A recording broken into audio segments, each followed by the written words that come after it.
Hello there, welcome back to my shows. Today I'm going to talk about a trilogy that will soon have a fourth entry, which is Beverly Hills Cop 1, 2 and 3. And, well, basically 2 and 3 would be in what the hell is this categories. You know, it's one of those series that started so well and then fell, plummeted to the ground, and you just catastrophic ways. It did not live up to the promise of the first one. Now, Eddie Murphy's not good at sequels. He's never really mastered it. I mean, if you've seen Another 40 Hours, not a good film. If you've seen the Coming to America sequel, another one that's pretty mediocre film. You know, he doesn't have a really good way with sequels. So he's trying to bring Beverly Hills Cop back for a fourth one. He's bringing Jerry Bruckheimer back in to do the film with him, who's the producer of the first two. So they're trying, but odds are it won't be in the same league as the first one, because the first one was made in the 80s when Eddie Murphy just came off Saturday Night Live. He was hot. He had a lot to prove. He was hungry in a way that he wasn't after pretty much the 80s were over. He was rich and content, and he could basically go through movies, and sometimes you could try, sometimes you couldn't. It just depends, really. So sometimes you get an Eddie Murphy who was really inspired, and other times you get him going through the motions. So what you see in these sequels as they go on, how less inspired he's getting ready by the thing. And you can't get the feeling watching him try to do sequels as he gets bored really easily. And if it's a film he's done roughly before, he tends to put in lazy performances because he does seem just like, unless someone directing it inspires him, he probably knows how to be a professional but not be that inspired. So, so you get that through the films. The first one, though, is really good, really enjoyable. It is a silly film, but it's a silly film made by people who know they're making a silly film and enjoying it. So it's a comedy thriller. It's written by Martin Brest, who would go on to do Midnight Run, which is another excellent film, whose career just went to hell after that. I mean, he did Sin for Women with Al Pacino, which won Oscars and things, but not that kind of film. Then he did the Brad Pitt film. There was a remake of Death Takes a Holiday, whose name I can never remember because it was so boring. It's such a boring film. And then he did Jiggly, which was a utter disaster. So his career has been like lots of... Started off well, but he was a director who always seemed to get loose projects and get fired off projects. So it's one of those ones where he's a talented director, but he's very slow with his projects. And sometimes they work and sometimes they don't. So it's one of those things. And this was the one where they really worked. Because he was a comedy director who was with Eddie Murphy when Eddie Murphy was really steaming hot. And they had a project where they could have fun with it. That's what you get from this first film. The plot itself is not astonishingly original. It's a very generic plot. Detroit police officer comes to LA, and specifically Beverly Hills, and that culture to find a murderer. It's a very stock idea. It could be a sitcom quite easily. They wanted to make this into a TV show after this, and it never happened because it is such a stock idea. Is take someone from the streets of Detroit, which is a very tough area, and then put them into a place where it's very pampered, and watch them react. Especially if the character's very much fast in his feet and is a policeman who also has some conman instincts to him, and it really works. I mean, it's just like you feel everybody knew what the film was, everyone was on the same page, and they just wanted to make a film that would just explode. They just wanted to make a really fun film, and they did. It really did. But I mean, it really is. It's a one-man show where everyone else in the film are very capable straight men to Eddie Murphy. That's really what it is. It's from smaller parts to bigger parts. They're all basically straight men to let him bounce off and do his thing. And it's glorious. It's so much fun. It's one of those films that's easily replayable, very enjoyable. I mean, in the mid 80s, there was a lot of really good comedies or action comedies going on there. But, I mean, it started with 48 Hours, your Trading Places, your Ghostbusters, your this one, Back to the Future. It was just a wall to wall. You were getting some great stuff every year. So by the time we got to the second half of the 80s, a lot of studios were making comedy after comedy and they were all bombing because comedies are harder to do than they look. you know? And for a while, Eddie Murphy was on top, but the first three films he made were his peak in a way because he never quite got as good and consistent again. He would get some fun films later on that were enjoyable, but it was always really inconsistent. So you had, you films like The Distinguished Gentleman, which was actually quite good by Jonathan Lynn. You had Nutty Professor films. He was in Dreamgirls. There was always projects he was. They come back recently with the action exploitation producer, director, star. What's the guy's name? I forgot his name. But Dolomite. My name is Dolomite. So I mean, when you get him interested, you get some good stuff. But you can get really dull things like Metro or something like that, or the one he did with De Niro, where it's obvious he would rather be anywhere but there. Then you get something like Bowfinger, which is really funny, where he's inspired, where he's got something to do, he's working with Steve Martin, where obviously he's having a ball. So you have to, I think it's a case of directors have to inspire him to do the good work. They have to bring someone to him. Or you get someone like Pluto Nash, or something like that, where it's like, there's just nothing there for him. So he's just an actor who does demand a strong director. And in Beverly Hills Cop, we had a director who wasn't like the typical strong directors who can do this, do that, but who was a lot looser and would give him a lot of space to try things and bounce off things. And even though they were both working with a script that was not foolproof, it really wasn't. It was like, go from A to B to C, find out this bit of information, find out that bit of information, find out that bit of information, and slowly figure out the plot. And most of the time it's him and the director finding ways within that structure to have little details here, little details there that build up to something. You get a character slowly emerging of, he's a smart ass, but as you go on you realise how smart he actually is and how he's always playing people to get information, and it's always very satisfying. Plus the jokes are very funny because he has got a street smart sense of humour that against this very much pampered bunch of idiots around him that he can play off. So I mean, the best characters he plays off are the two cops, played by John Ashton and Judge Reynolds, who are characters who become regulars in the series because there's a really good chemistry between all three of them. They really do seem to enjoy being in scenes together. So you've got Eddie Murphy as the street smart guy. You've got Taggart, who's the much more older guy who's has to be pushed into things, but he's very experienced and knows what he's doing. And Judge Reynolds as a character who's very naive and very, he's just away with it. Really, he's not quite there all the time, and it's just a really good combination. You like watching these characters interact, and as the film goes on, they get caught up within the main storyline, and they become like his pals sorting it out. He's also got a old friend who she runs an art gallery who gave the dead friend the job in the first place, so it's tied to her as well. So there's Steven Berkoff as the villain, who's just great. He's just chewing the scenery as a villain. If you're a Breaking Bad fan, you'll notice who the sidekick is. It's Mike from Breaking Bad, Jonathan Banks. And he's great because in the 80s he was always a sidekick villain. He was never the main villain, but he's always a sidekick villain. It's always a bit creepy. And then as they get older and ages into being a more prominent villain, but he's always a villain. He always does this thing to him. And him and Eddie Murphy really have fun going off freaking each other. It's that thing where you're giving an antagonist who's actually worthwhile.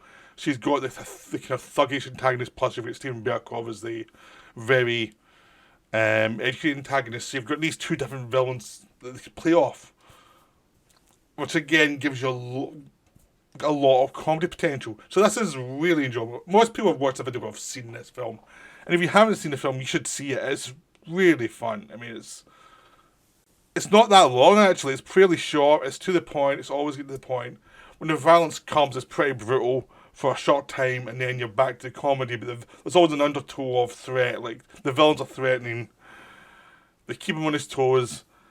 He has to keep on bullshitting people to actually get the information. So it really works. It's just one of the perfectly aligned thing where all the right talent came together at the right time to make this film that just works. And it watch repeated viewings. You can watch it whenever. You can watch it years later and still like, wow, this really works. Even though the plot doesn't really add too much, it's just the scene by scene basis. It just really works. And we see the sequels, you realise it's a one off. If it's never going to happen again. Because the sequels are not good. We'll start with the one I think is the most depressing of the two. It's Beverly Hills Cop 2. I mean, 3 has lots of problems. It's more flawed, obviously flawed. But at least it's got a bit more personality than 2. 2 is Tony Scott was brought in to do 2. And from interviews later on, he admitted he wasn't that comfortable with the film and making the film because it was a comedy and he didn't feel very comfortable with comedy at the time. He was more of an action director, and he'd come off Top Gun, but before that he'd come off The Hunger, which was a big disaster. And he did Top Gun, was a big hit, so he was brought in with the same producers of Top Gun for producing Beverly Hills Cop 1 and 2, Don Simpson, Jerry Bruckheimer. So he was brought him in to do 2, to essentially make sure they had a good, safe pair of hands, because the director of the first one was doing Midnight Run. So they had to find someone else to do Beverly Hills Cop 2. And it's a mismatch. You can tell straight away that something's a bit off. I mean, Eddie Murphy later on called it the most mediocre, mega grossing film in history. And it kind of lives up to that description, actually. It really is. There's nothing horribly wrong here, but it's essentially a bland film. It's a film so uninvolved in its own potential that the villain is himself just basically you don't even see him die. He gets shot through a car, but you can't just see him die because it's cutting so quick. It's one of those films where it's like, what the hell happened here?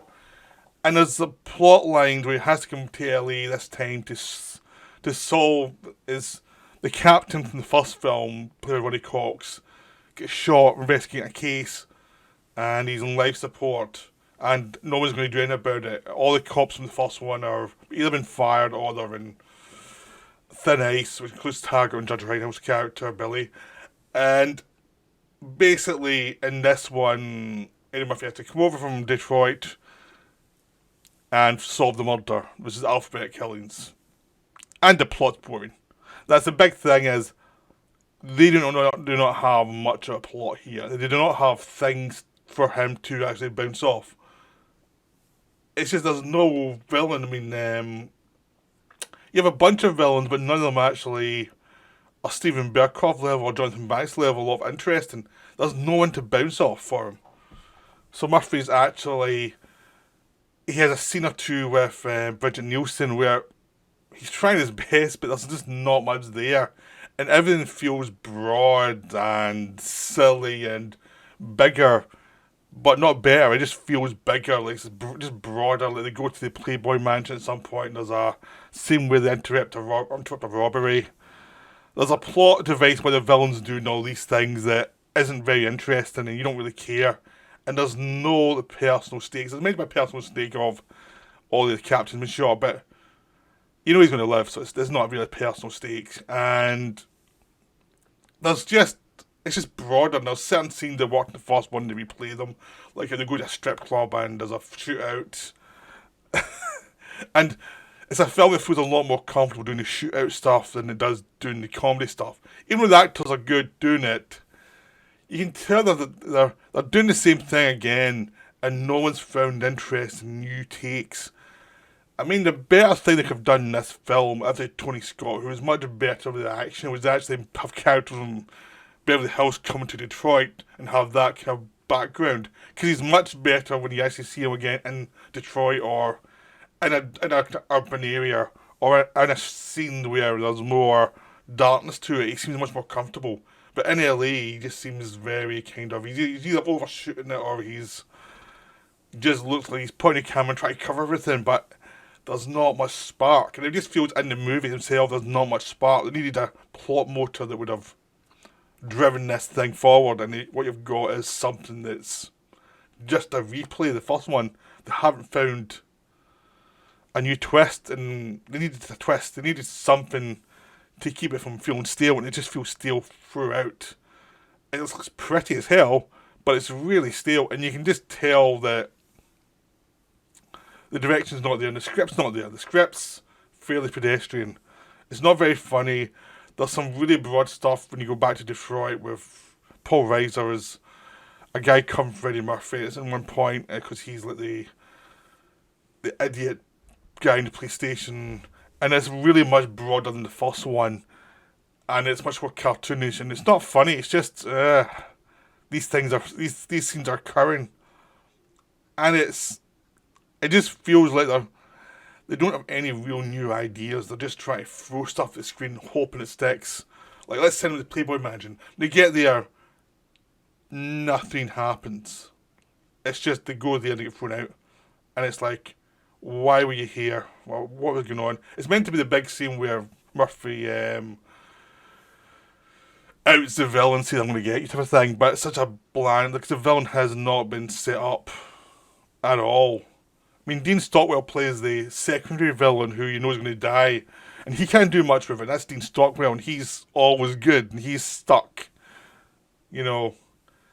And the main villains you will know from Keep and from Das Boot, and his name escapes me at the moment for some reason, even though he's a really good actor. For some reason, it's just gone. But he was in Dune as well, so it's like, wow, it's a Dune revival. Dean Stockwell was in Dune as well, and I was like, wow, two actors from Dune. That was more interesting than the film. Two actors from Dune is more interesting than this film. So the film was just like bland and boring. It just goes on and on and on. They try and make Judge Reinhold's character a bit more different by saying he's into guns now, which just goes against him, the character, and it just doesn't really work. And it's like, that's what the film's got, is nothing really worked. They haven't really sat down and planned out what's a good way to move forward with this. What should have been a one-off film is now it's a series, and they haven't figured out how to make it a series. And they haven't figured out a good take on getting them back to Beverly Hills. And if they weren't going to bring him back to Beverly Hills, it should have been an investigation that would have been more interesting. Or it should have been tied to something. There's a whole other thing about the police, a new police commissioner who's terrible, but it's just tedious scenes. So it's one of those films that just doesn't work. It's watchable, but just that and no more.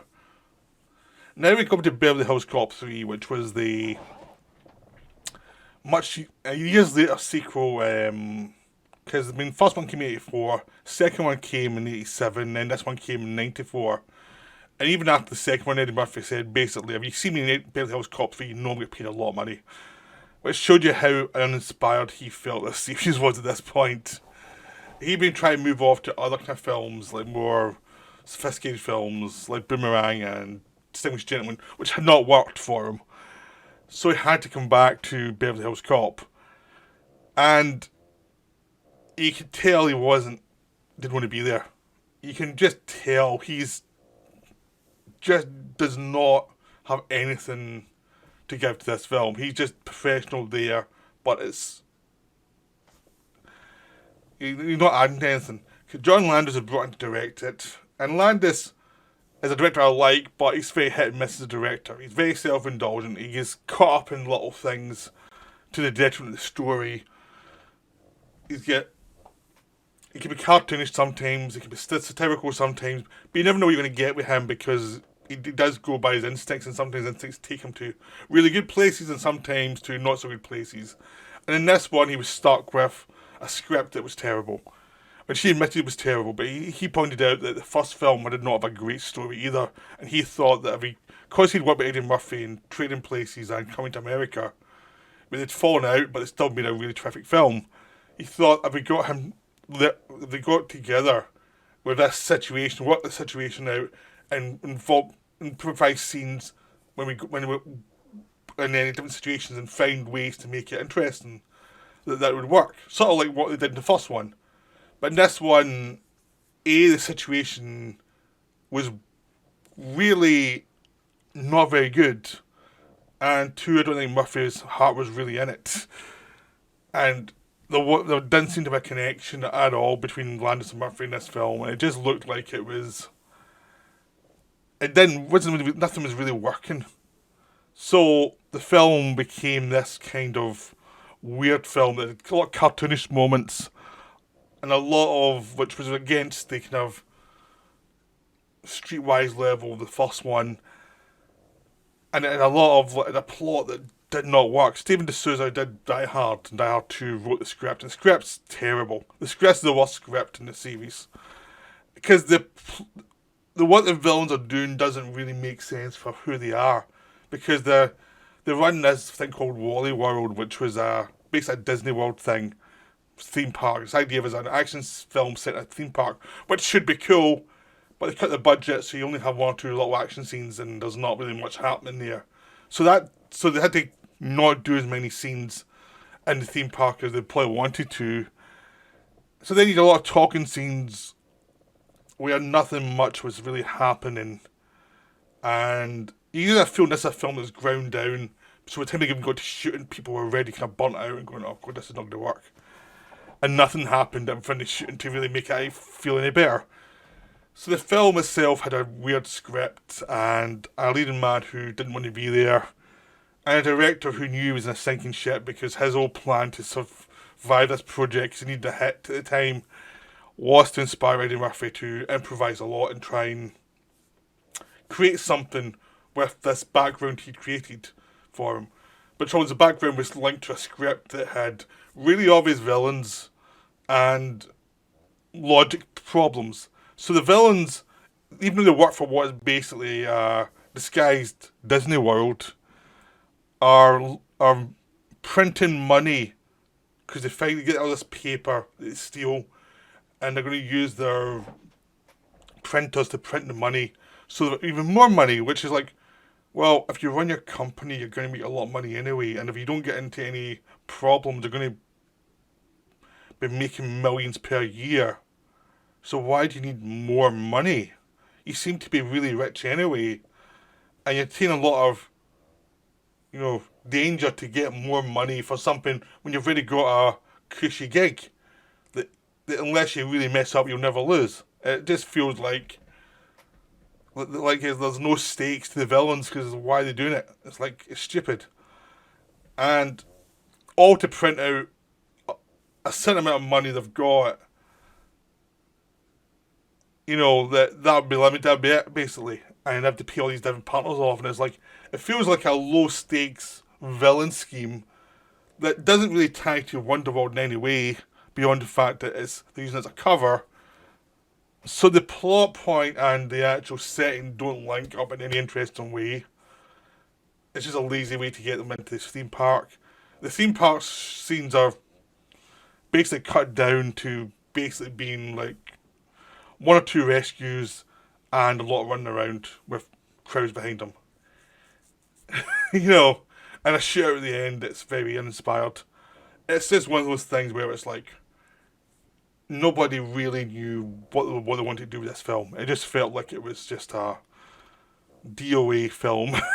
It really was. It was terrible in lots of ways. The saving grace of it really is John Landis, because he managed to find a lot of funny stuff in the situation.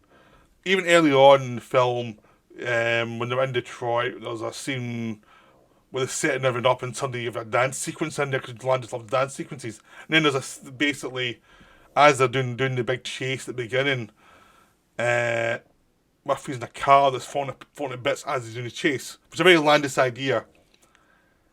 But it's really broad, and suddenly it's like, well, it takes away from the actual action of the situation.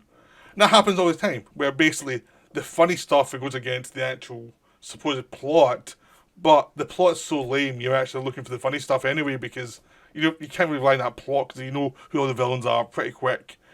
And they keep on not getting caught for reasons that are really lazy. and silly and boring. So the villains aren't that great, and the things that you do to catch them aren't that great.